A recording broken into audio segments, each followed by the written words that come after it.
weiß gar nicht, ob die wirklich ein linkes Image haben. Also ich nehme mal die FDP, die hat ein knallhartes neoliberales Image und möglicherweise sitzen die ja in der nächsten Regierung, ich weiß es nicht.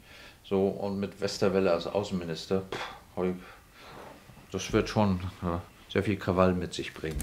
Ne? So, aber die FDP bedient ihr Klientel und das ist dieses Klientel der Besserverdienenden. Und was die Grünen angeht, die Grünen haben die am bestverdienste Wählerschaft. Die wird auch von denen geprägt. Ne?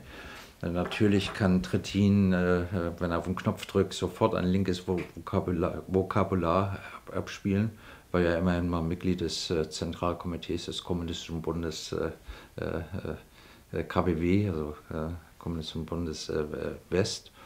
Ne? In bestimmten Fragen denkt er vielleicht auch etwas linker als andere, will ich gar nicht ableugnen. Und die SPD hat sich kurz vor den Wahlen wieder so ein paar Losungen zugelegt. Aber ich bezweifle die Ernsthaftigkeit ihrer Politik. Und bei der CDU kann ich nicht so viel Linkes finden. Das einzige Problem, was sie alle haben, die neoliberale Politik ist grandios gescheitert. Die Leute glauben nicht mehr an die Vernunft der Banken und der Banker, ne, sondern wollen was anderes haben und das bedienen sie ein bisschen. Aber ich mache immer darauf aufmerksam, sie haben kein einziges Gesetz gemacht, um die Macht der Banken und der Banker zu beschränken. Ne.